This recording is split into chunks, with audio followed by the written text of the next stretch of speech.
Good evening and welcome. Tonight I'm going to be reading to you this book about Israel. Let's just dive right in. You can see where Israel is in the world.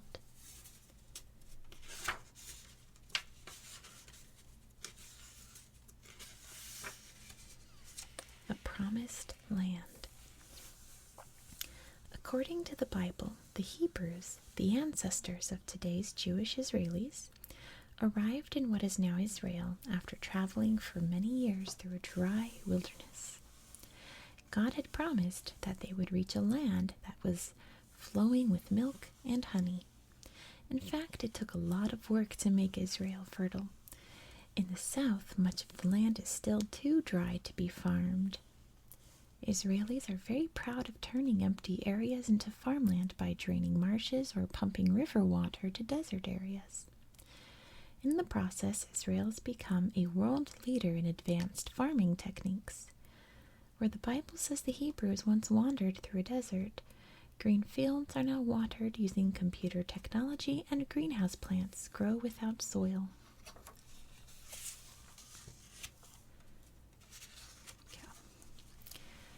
Little country, big player.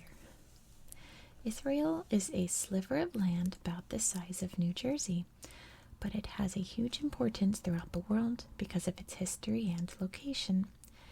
It is a new country created only in the late 1940s, but its ancient past is sacred for three of the world's major religions: Judaism, Christianity, and Islam.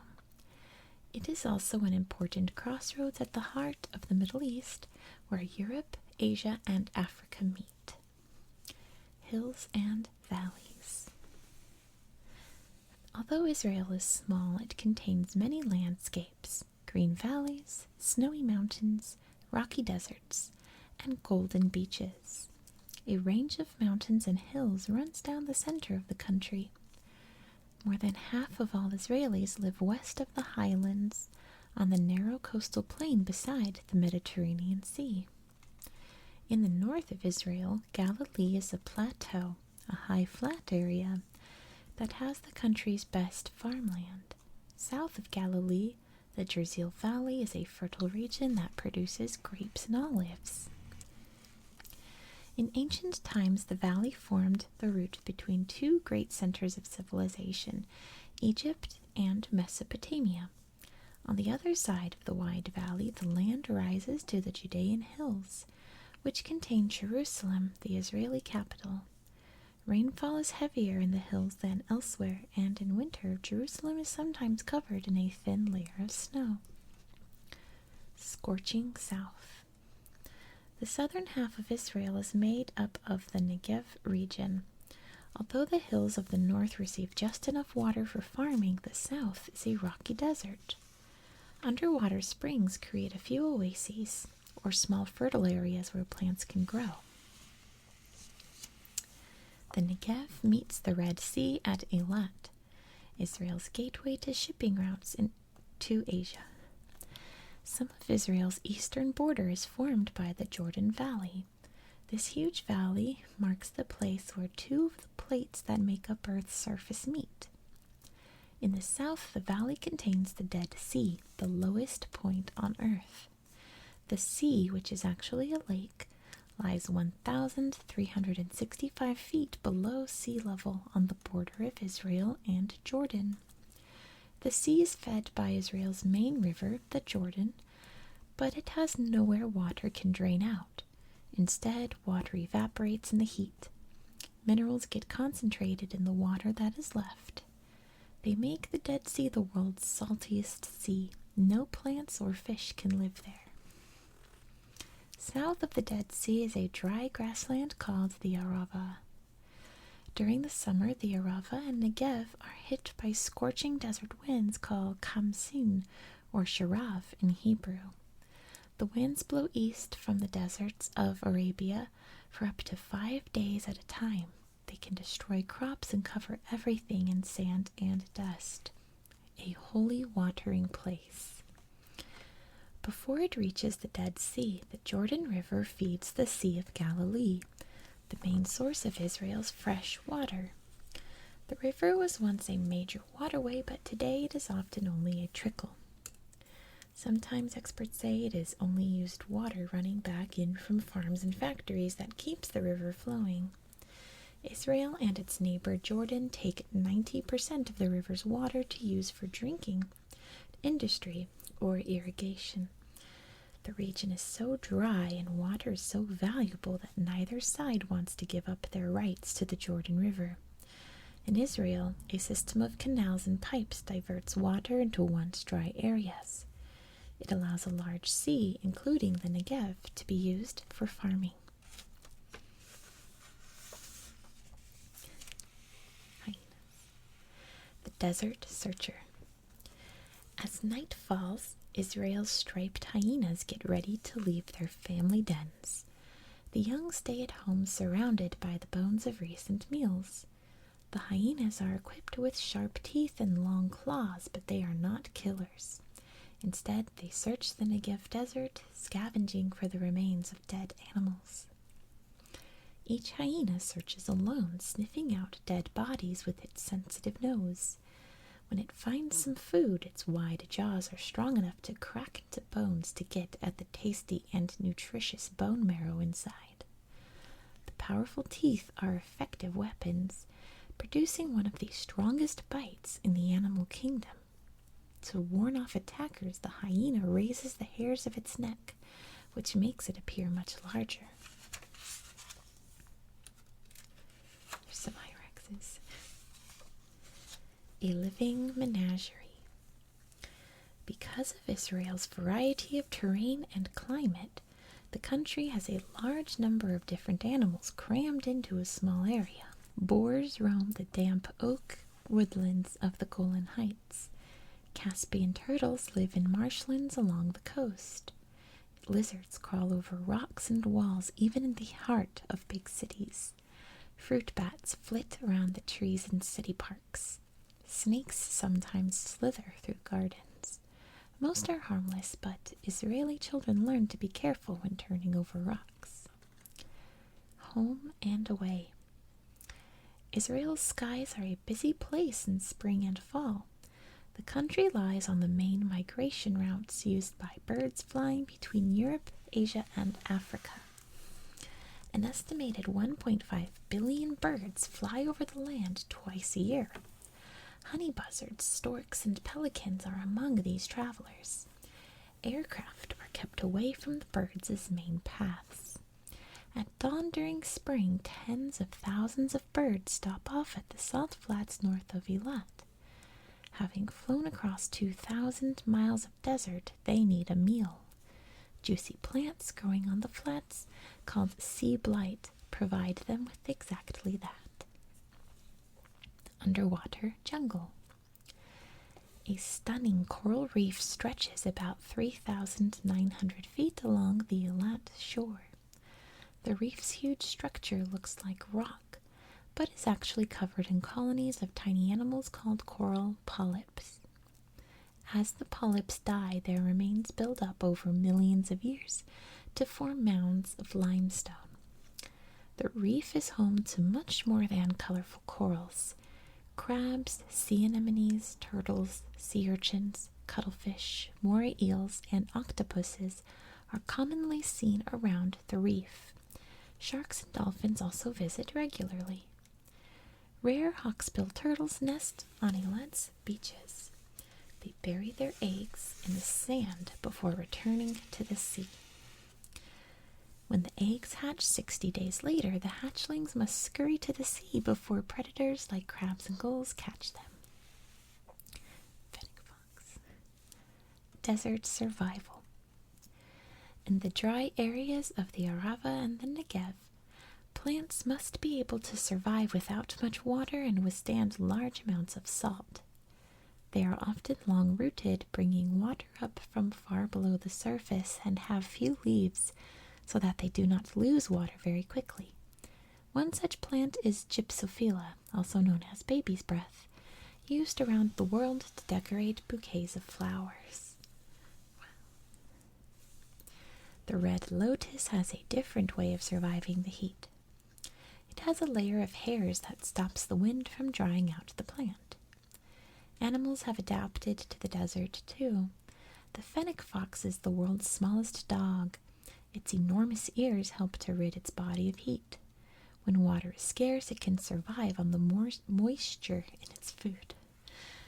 Desert trees such as acacias provide leafy food for occasional gazelles and the ibex, a kind of wild goat. I can talk goat. Date palms grow around desert oases. Going green. Over the last 60 years, more than 200 million trees have been planted in Israel. Most are pine trees which grow in wet and dry conditions, and so can be found more or less all over the country. Oaks, dramatic-looking pistachios, and cypress trees grow in the cooler north and western areas. In the 1960s, a campaign began to discourage people from picking wildflowers to keep Israel's countryside beautiful. In December, hyacinth, narcissus, and crocus cover the mountain slopes. The almond trees blossom in spring. The central forests and northern Negev are covered with anemones and cyclamens. Orchids bloom on the hillsides of Jerusalem. Speaking of Jerusalem, the Holy Land.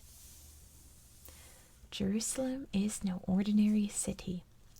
For 5,000 years it has been at the heart of history. Jerusalem is an important place not just for the people who live there, but also for billions of Jews, Muslims, and Christians all over the world. For Christians, the Church of the Holy Sepulchre marks the place where Jesus Christ was crucified and rose from the dead. According to Muslims, the shrine on the Temple Mount is the place from which Muhammad ascended to heaven. In Jewish tradition, meanwhile, Jerusalem is where the Messiah will one day appear. The three religions have long fought over the holy city and the rest of Israel's ancient land. The country is still dominated by a struggle for ownership between Jews and Arabs.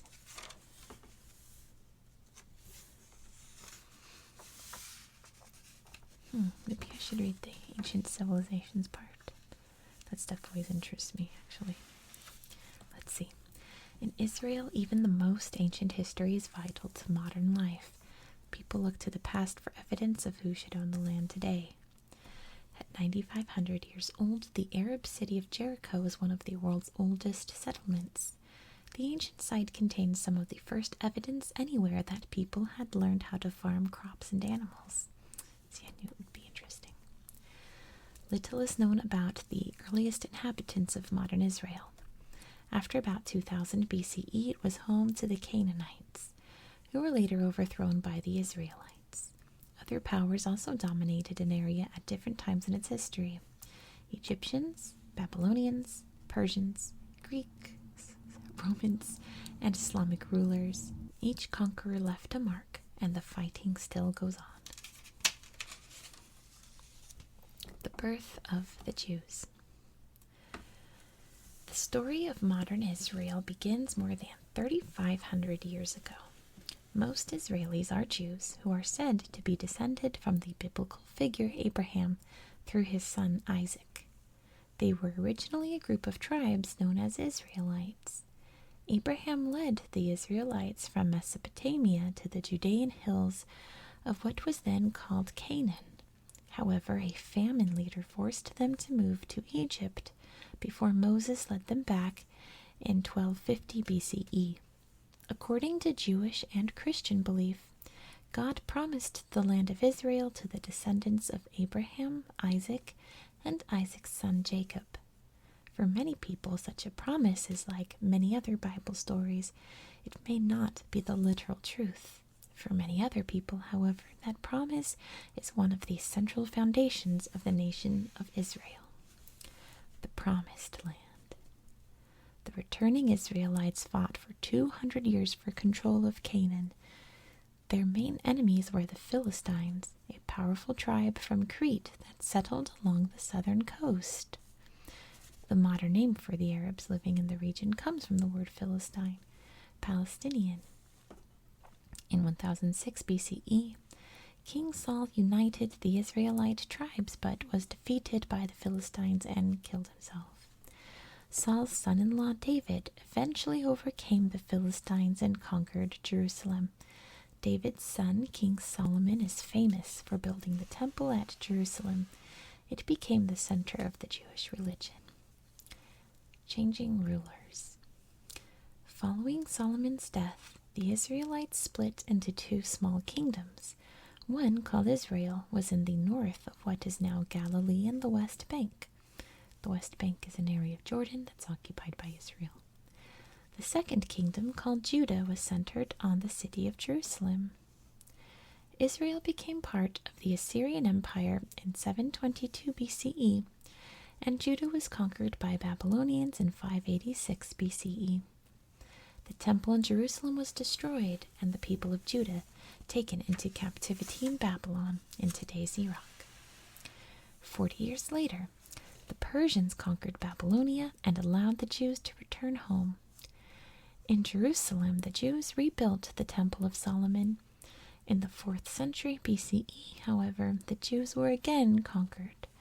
Alexander the Great began a period of Greek control in which rulers tried to outlaw the Jewish faith. In 63 BCE, the region became part of the Roman Empire. Over the years, the Jews had divided into several groups, but they united to revolt against the Romans in 66 CE. The Romans crushed the rebellion and destroyed Jerusalem. Only the western wall of the temple survived. The Romans drove the Jews out of Jerusalem. Many were sold into slavery or left their homeland altogether. Muslims and Crusaders. In 638, only 2 decades after a new religion called Islam had originated in Arabia, an Arab army captured Jerusalem. According to Muslim tradition, the Prophet Muhammad had risen to heaven from a rock on top of the Temple Mount to be given his instructions by God. Muslims ruled what is now Israel for almost 1,300 years. At first, the new rulers were more tolerant than the Greeks and Romans had been.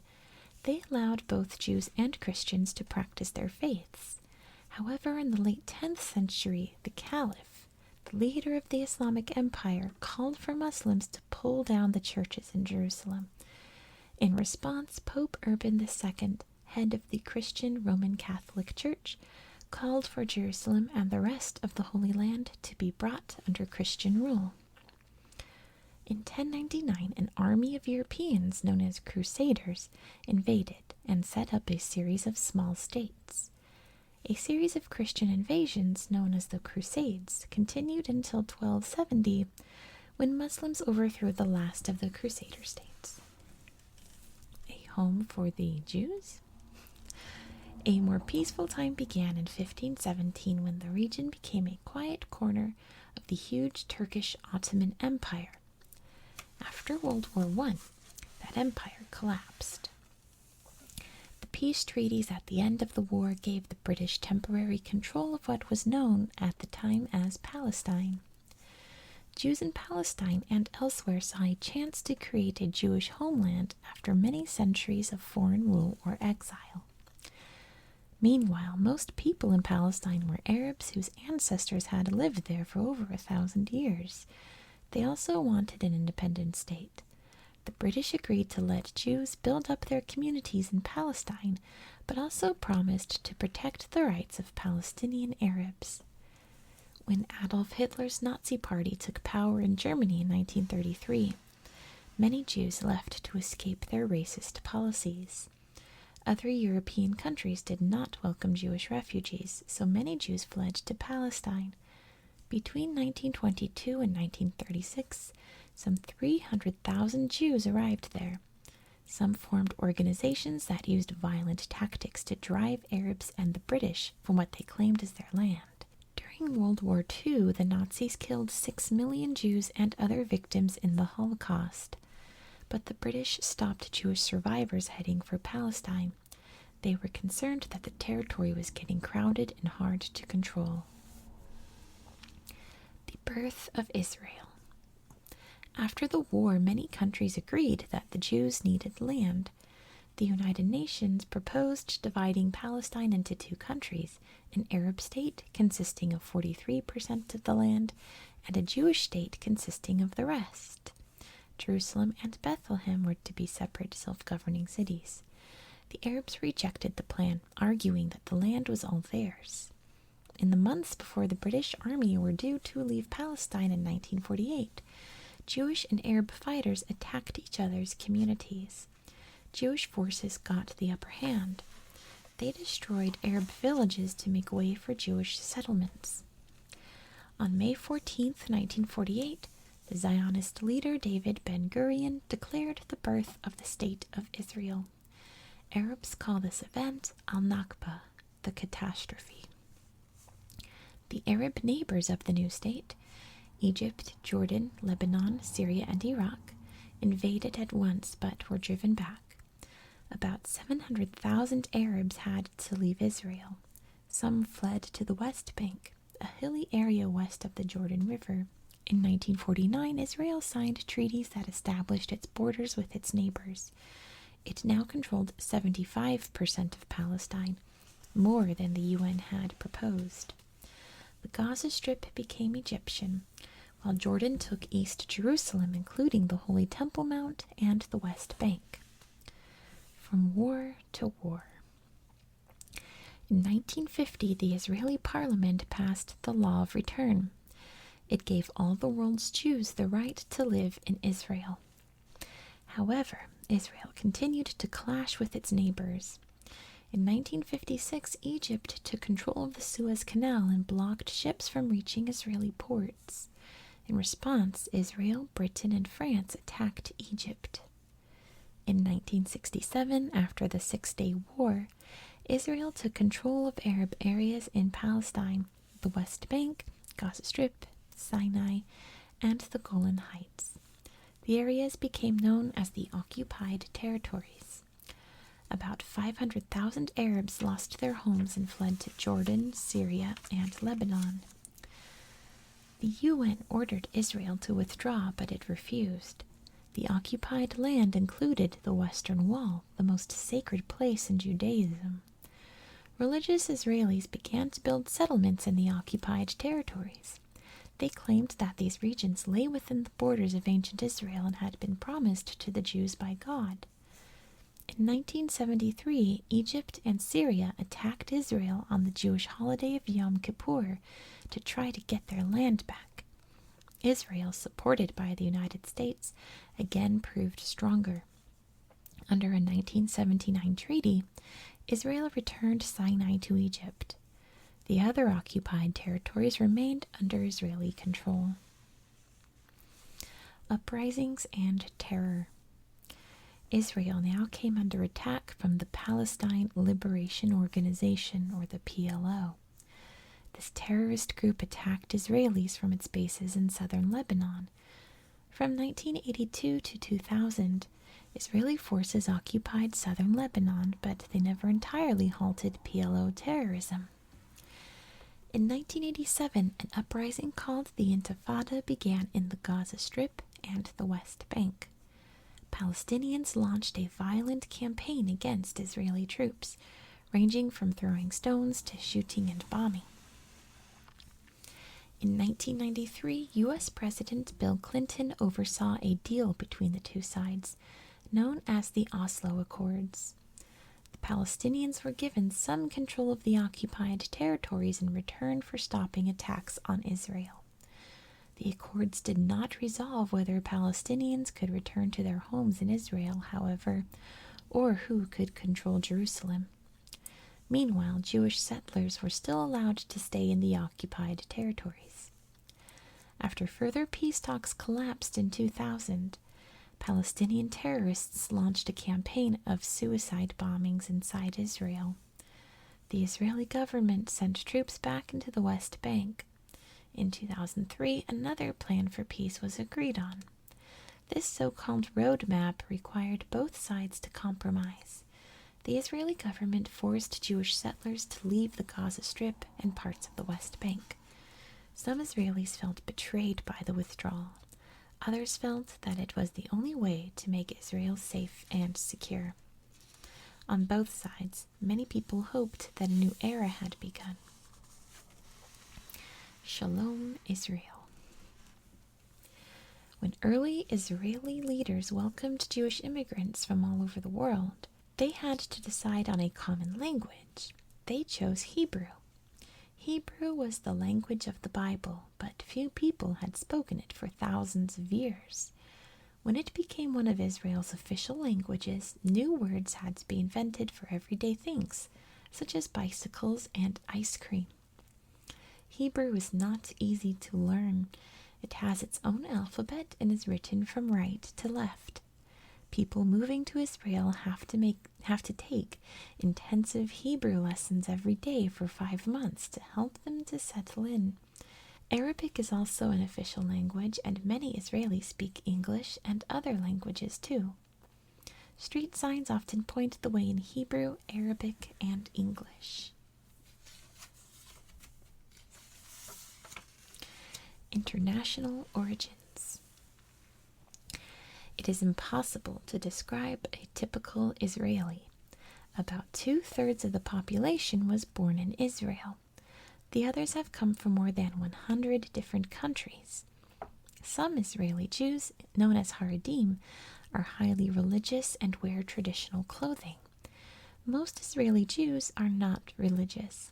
They dress and live in a similar way to Western Europeans or North Americans.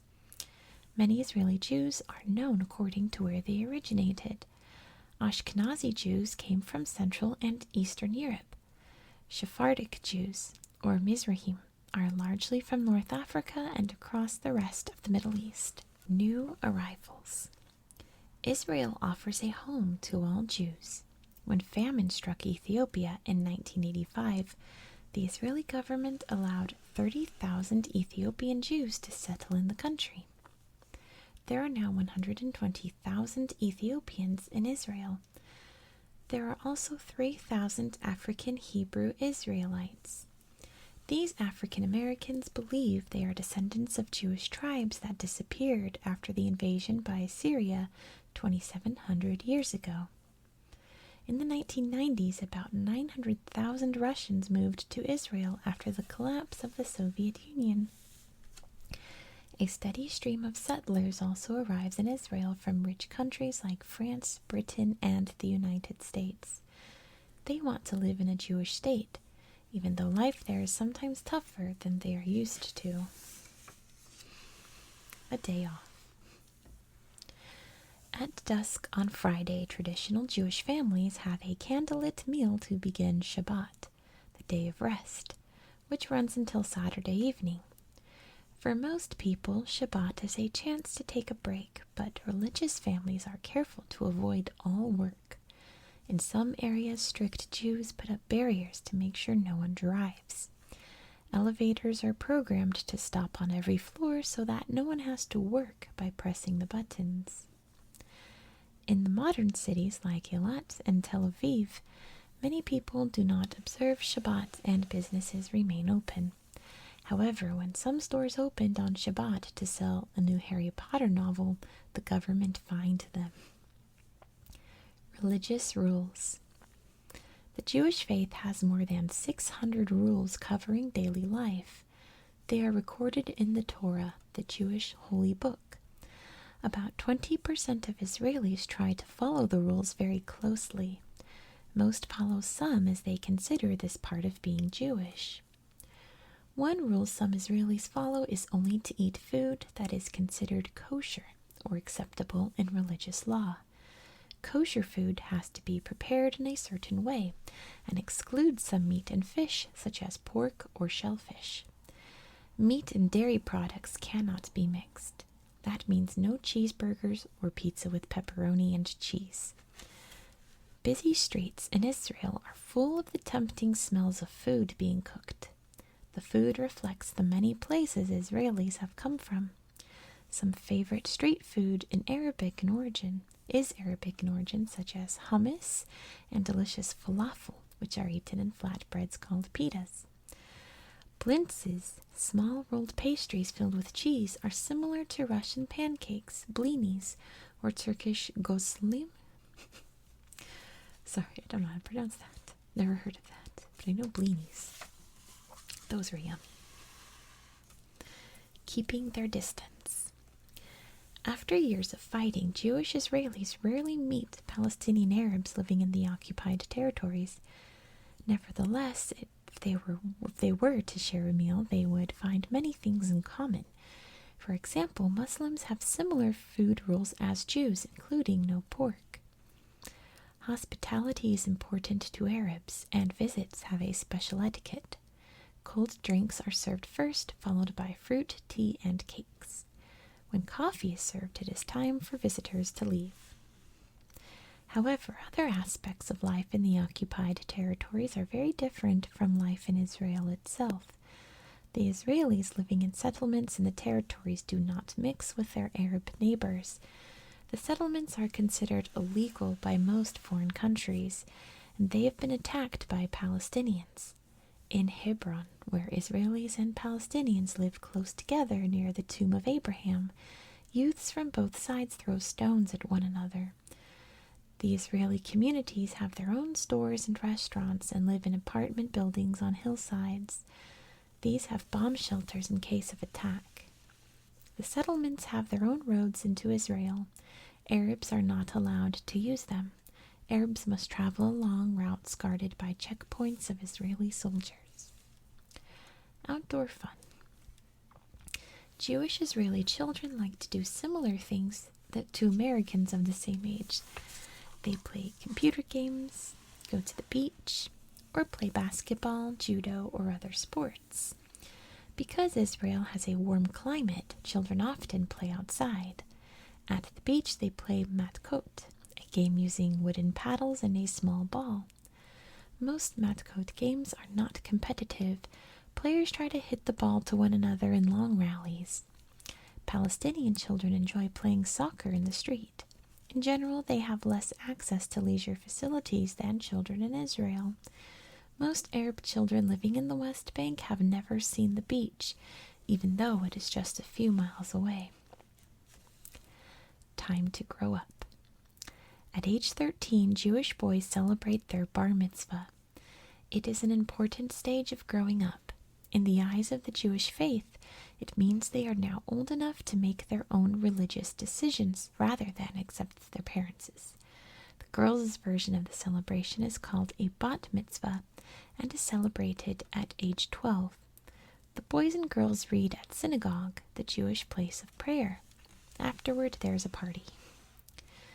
Most Israeli teenagers are allowed to mix with both boys and girls and go on dates.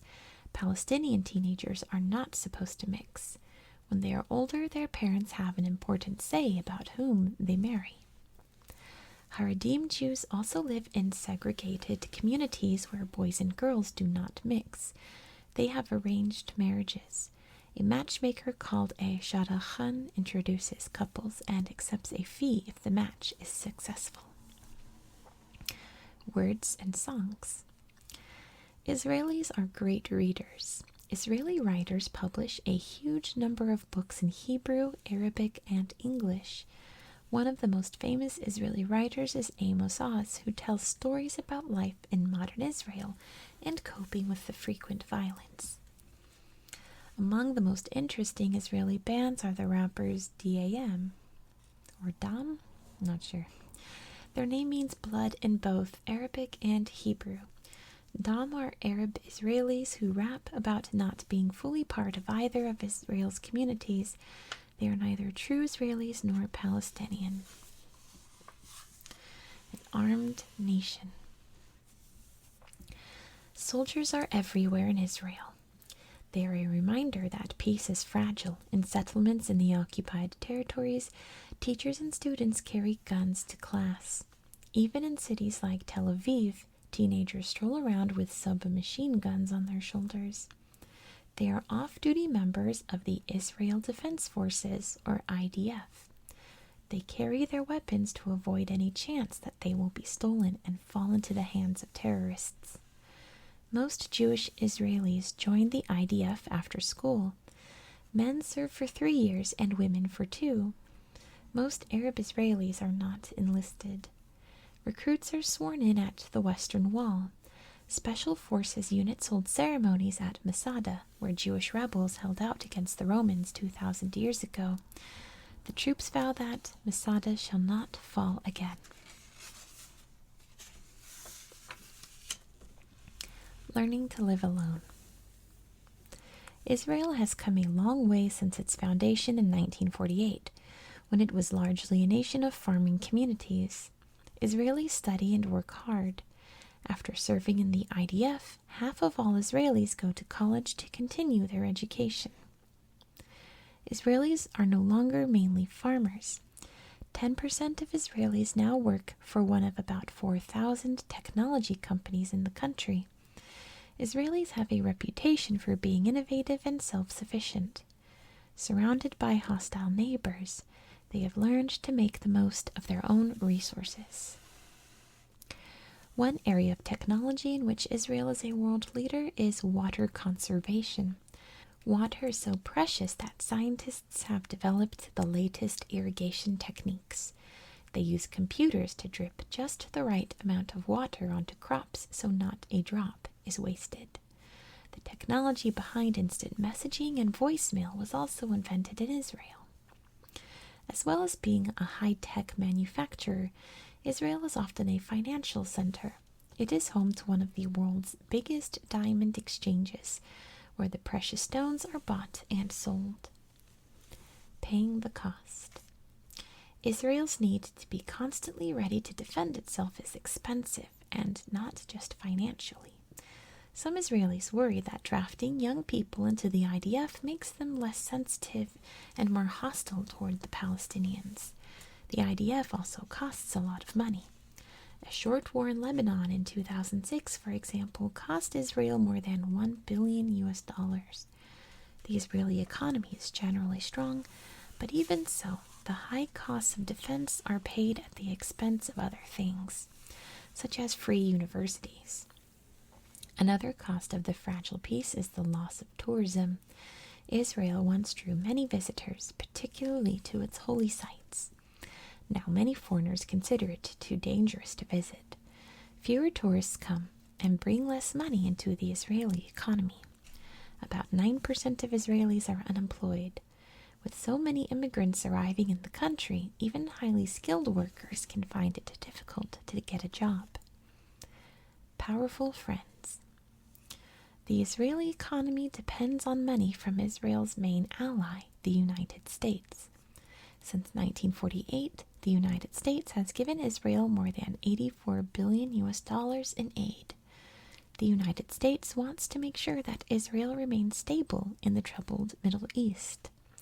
The United States pays a similar amount to Egypt and a smaller sum to Jordan for the same reason. Germany continues to give $500 million a year to Israel in compensation for the Holocaust. Israel also receives financial donations from individuals and organizations around the world. Palestinian Divisions. Since 1994, part of the occupied territories has been governed by the Palestinian National Authority. Its president, Mahmoud Abbas, leads the political group Fatah, which has decided to work peacefully with Israel.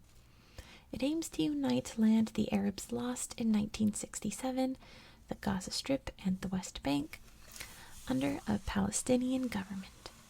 Some Palestinians have turned to a group with different aims and methods. Hamas wants to destroy Israel and reclaim all the Arab land lost in 1948. It is prepared to use violence to achieve its aims. Hamas is popular with some poor Palestinians because it provides basic things like schools and hospitals. In 2006, Hamas won Palestinian elections and took control of the government. Because of Hamas's links to terrorism, most countries stopped giving financial aid to the Palestinians.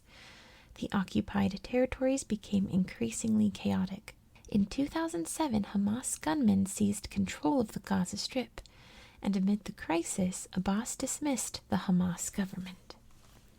Behind the wall. As part of its plan to eventually withdraw from the occupied territories, in 2003 Israel began to build a security barrier several hundred miles long around the West Bank. The government says that the wall will stop suicide bombers from entering Israel. Palestinians protest that the wall cuts towns and farms in half and encloses land that does not belong to Israel. Some people say the wall will turn the West Bank into a prison. The Israelis say the wall will come down when things are more peaceful. The path to peace.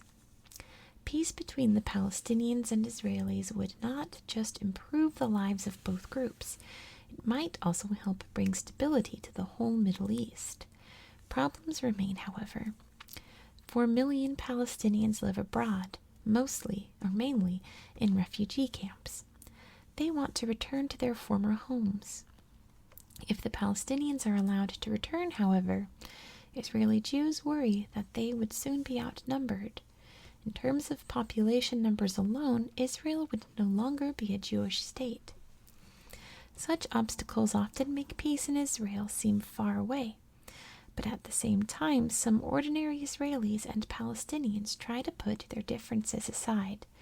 As long as people on both sides realize that they have to try to live together, there is hope for the future.